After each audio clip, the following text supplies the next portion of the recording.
Muy buenos días a todos y todas. Es un placer compartir un momento con ustedes. Quiero saludar en particular al CODES por la organización de esta Expo Sostenible y a todos los representantes del sector privado, del gobierno e invitados e invitadas. Es un placer estar con ustedes. Lo que yo quisiera compartir es un poco la visión del Programa de Naciones Unidas para el Desarrollo a nivel global y a nivel regional sobre una temática de tanta importancia, que es la convergencia entre las agendas económicas y la agenda ambiental sostenible en estos tiempos. Yo quisiera plantearles 4 temas que pueden ser de interés para este foro. La primera, por supuesto, es una visión de futuro, de pensar que estamos en un fin de ciclo, de pasar de un tipo de convergencia económica que duró más de 25 años entre 1990 y más o menos el 2015, hacia una nueva convergencia a futuro basada en el desarrollo humano dentro de límites planetarios. Y me voy a explicar pronto sobre eso. Segundo, quisiera también compartir un poco un par de convergencias. La primera es la convergencia económica y entender cuál es el momento económico, sus riesgos geopolíticos, los riesgos geoeconómicos y los problemas de desaceleración del crecimiento económico de largo plazo que influyen sobre toda la agenda de desarrollo. Tercero, hablar de las convergencias climáticas y ambientales. Y ahí están las propuestas de ritmo de adaptación y mitigación y la necesidad de construir una agenda de generación de empleo, de ingresos, de prosperidad en torno a la agenda climática. Y tenemos algunas propuestas y hemos escuchado las voces de muchas personas en torno a esto. Y finalmente, pasos futuros que tienen un poco que ver con la agenda multilateral y también la agenda de política pública de cada país, que tiene que ver con los planes nacionales de adaptación, los planes nacionales de determinaciones, contribuciones determinativas y los planes nacionales de biodiversidad. Entonces, si les parece, voy a empezar con la primera parte, que es un poco la visión de futuro.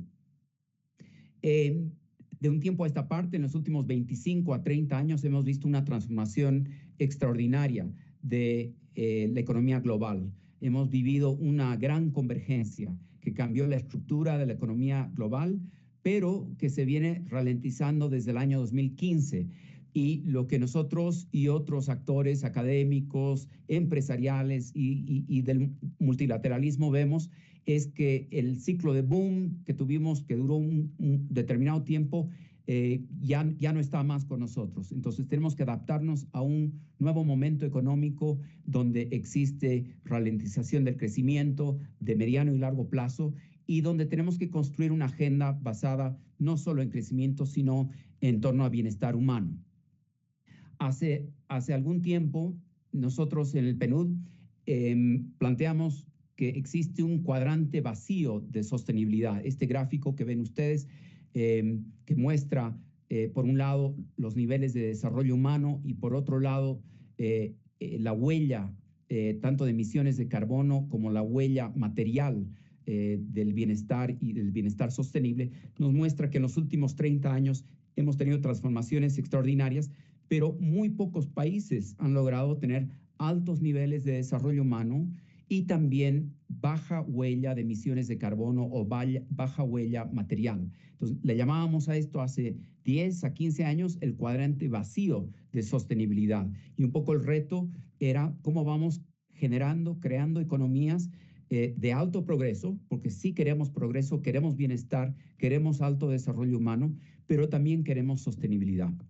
Y este gráfico que les muestro ahora es un poco donde estamos nosotros actualmente. En el PNUD nosotros hablamos de la idea de tener el mayor nivel de desarrollo humano posible dentro de límites planetarios. Y para eso necesitamos transformaciones estructurales de todos los países. Acá en este gráfico pueden ver un poco dónde están los países más avanzados de alto nivel de desarrollo humano en celeste.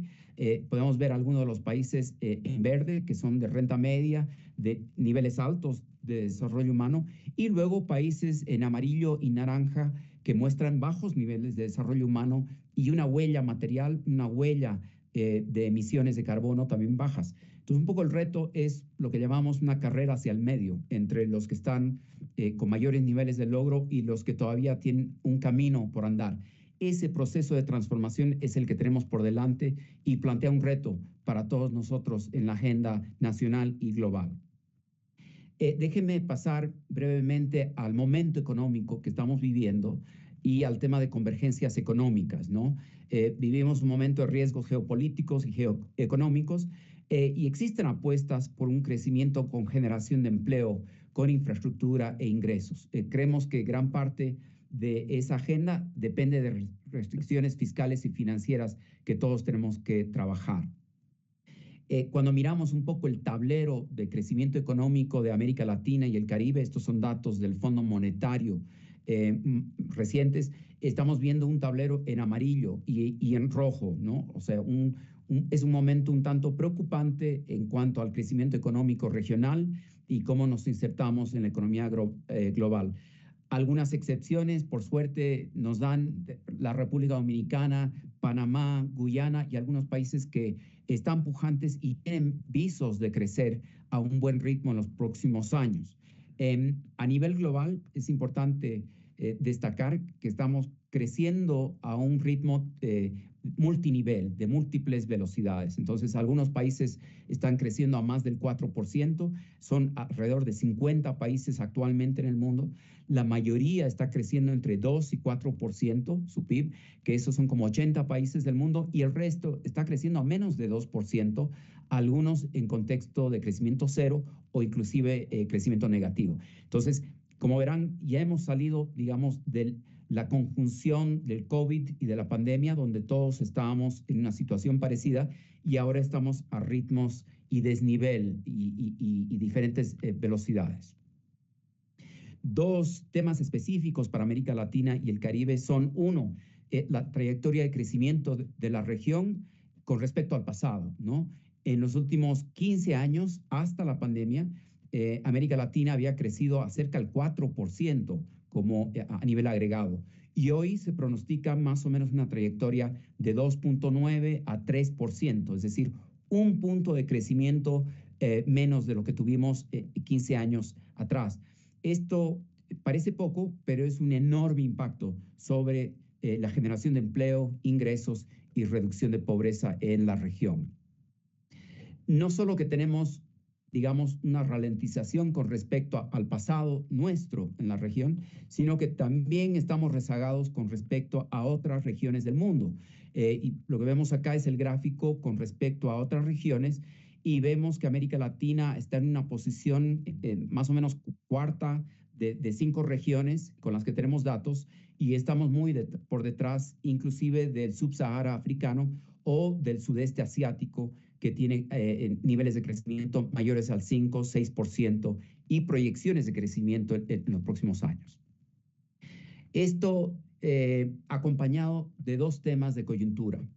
Unos que todos los conocemos, que son riesgos geopolíticos, y segundo, riesgos geoeconómicos de fragmentación de cadenas de valor. Un poco lo que nos dice la agenda global. Estos son gráficos de Davos, del World Economic Forum. Nos cuentan una historia un poco de proyecciones globales donde hay una reducción también de la tasa de crecimiento de largo plazo. Y esto se debe a factores estructurales, entre ellos el envejecimiento de nuestras economías, entre ellos la contracción de la economía china con respecto a su pico hace algunos años, cambios en la productividad promedio de las economías y estos nuevos riesgos geopolíticos y geoeconómicos que giran en torno a comercio y también finanzas. El siguiente gráfico les muestra un poco este resumen.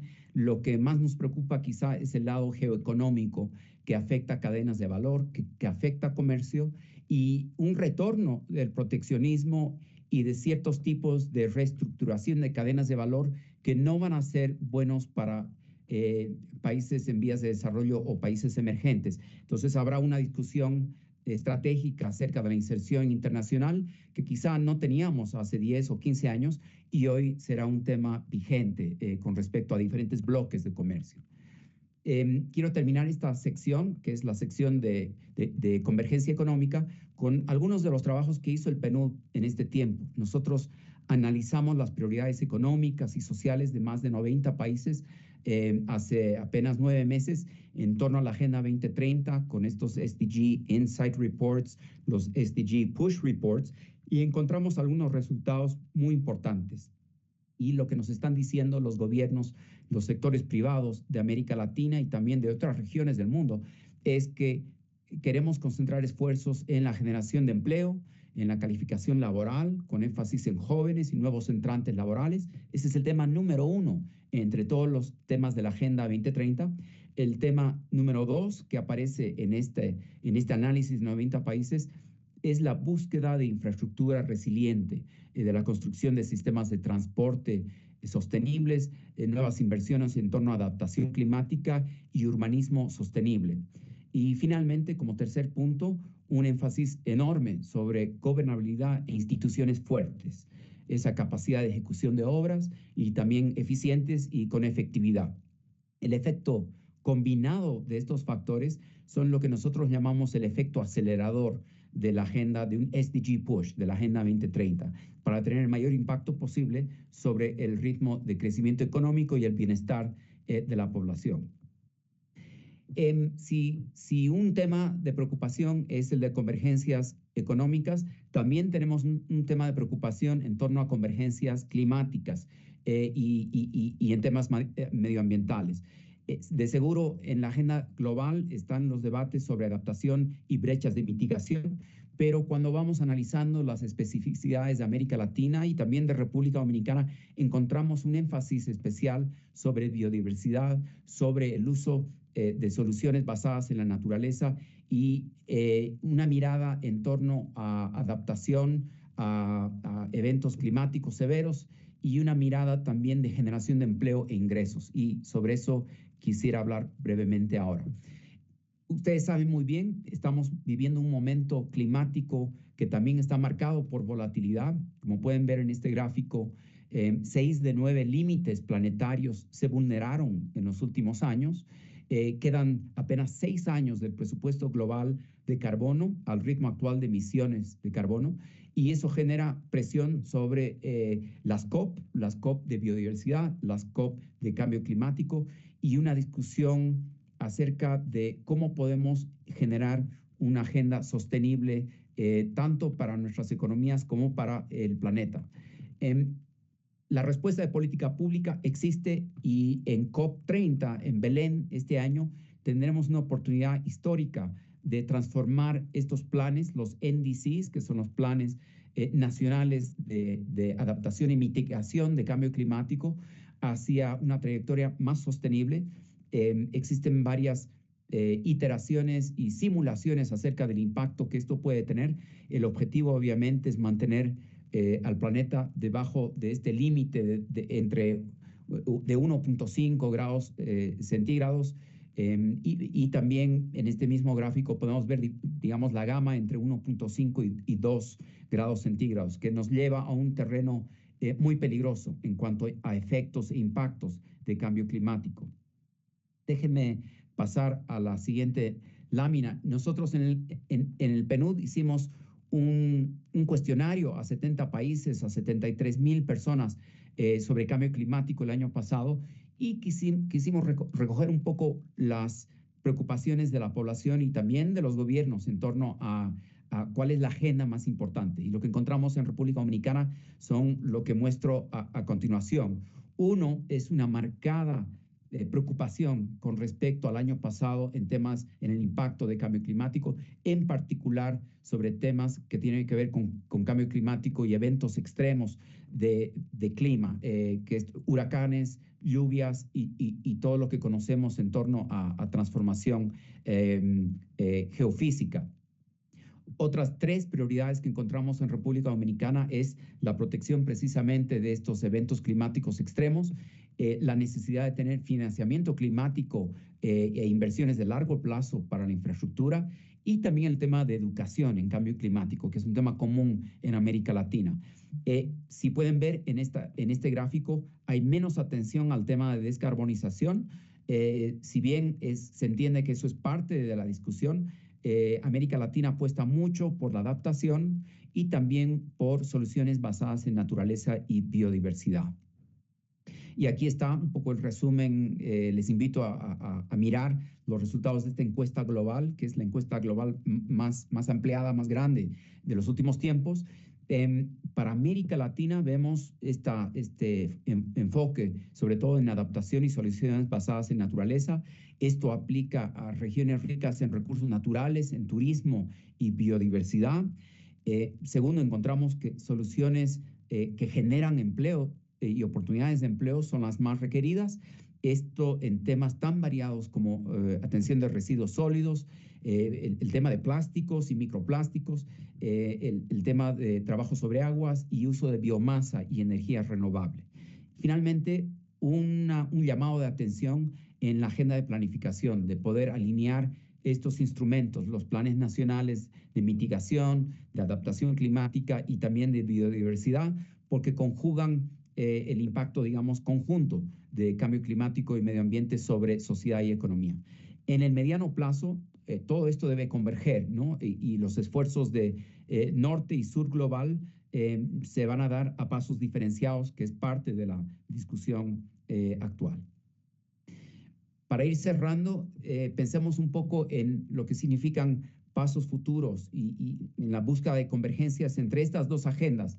Creemos que es importante pensar y volver un poco a este gráfico que les planteaba al inicio. Si pensamos el desarrollo humano dentro de límites planetarios como algo alcanzable, requiere de algo así como una carrera hacia el medio. Los países que tienen alto nivel de desarrollo humano, pero que tienen una huella de emisiones de carbono y una huella material muy alta, tienen que iniciar una transformación muy agresiva que ya está en curso de descarbonización y de transformación de los niveles de producción y patrones de producción y consumo. Los países naranja y amarillo, digamos los más de menor nivel de desarrollo humano, más bien tienen el reto de transformación, de aumentar el nivel de progreso en indicadores de crecimiento, de educación, de salud y otros indicadores de desarrollo humano, pero manteniéndonos dentro de límites planetarios. Y el grupo verde, que es el de países de renta media y de economías emergentes, entre medio, ¿no es cierto? Entonces, con el mismo reto, que es encontrar ese cuadrante vacío de hace 15 años e irlo poblando con un camino de desarrollo sustentable dentro de límites planetarios, pero con una agenda clara de progreso, de ingreso y empleos. Ya vamos 10 o 15 años con esta conversación y es claro que la agenda de sostenibilidad no es un subconjunto ya de la agenda económica. Existen agendas que tienen su propia dinámica y que requieren de conjugación. Entonces, la agenda climática y la agenda económica tienen la misma envergadura, son dínamos gigantes de la economía global y requieren de una coordinación y de una agendación, digamos, un trabajo conjunto. Nosotros creemos que ambas agendas aterrizan en esta idea de avanzar con generación de empleo, generación de ingresos e infraestructura resiliente. No creemos que se puede plantear a países del sur global, países en vías de desarrollo, países emergentes, el tener que restringir sus patrones de consumo o producción sin pedirle lo mismo al norte global. Y la agenda que todos compartimos es la generación de empleo e ingresos. Creemos que la adaptación climática y la agenda de soluciones en base a la naturaleza y biodiversidad son de absoluta prioridad en nuestra región y por tanto también de las voces que escuchamos de República Dominicana en nuestra encuesta global de cambio climático. Entendemos que la agenda de descarbonización es importante, pero se ajustará a contexto y tendrá efectos dilatados, quizá futuros, sobre comercio y finanzas. En nuestras discusiones dentro de América Latina tendemos a mirar un poco más el tema de adaptación y soluciones de naturaleza y la necesidad también de tener un proceso de transiciones energéticas, pero con un ritmo diferenciado, donde nosotros vamos primero abogando por la capacidad de generación de empleo e ingresos de la población de la región. Para terminar, un poco el sistema de Naciones Unidas y en particular nosotros, desde el Programa de Naciones Unidas para el Desarrollo, continuaremos brindando apoyo a todos los planes nacionales de mitigación y adaptación a cambio climático y también los que se dirigen hacia la protección de la biodiversidad y naturaleza. Un foco muy importante para nosotros es incidir sobre las finanzas y la fiscalidad a través de estos marcos nacionales de finanzas integradas. Creemos que este es quizá el talón de Aquiles de la agenda de convergencia económica y de cambio climático. Países en vías de desarrollo requieren de enormes cantidades de financiamiento, tanto para el sector privado como para el sector público, para generar esa infraestructura resiliente de mediano y largo plazo. Entendemos que, por supuesto, la carrera tecnológica de innovación es la que está moviendo la agenda de transformación. Lo vemos con, digamos, con los precios y cambio al alcance de la energía solar y eólica y otras. Pero entendemos también que los medios de implementación están rezagados y este será el foco de discusión de la conferencia de finanzas en Sevilla este año. El financiamiento climático, creemos nosotros, debe tener adicionalidad y debe tener variados instrumentos, no solo deuda, sino también un componente enorme de concesionalidad y también de nuevos instrumentos de garantías y de capacidad de amortiguar riesgo para el sector privado en cada uno de nuestros países. Yo simplemente querría cerrar con todos ustedes diciendo que en el PNUD estamos más bien esperanzados sobre la posibilidad de generar sinergias y de convergencia entre las agendas económicas y ambientales. Creemos que América Latina está muy bien posicionada para esta agenda y apostamos por soluciones de naturaleza y de adaptación al cambio climático en los próximos años. Yo les agradezco por la gentil atención. Estaremos atentos a lo que emerja de este foro Expo Sostenible. Muchísimas gracias a todos y todas ustedes.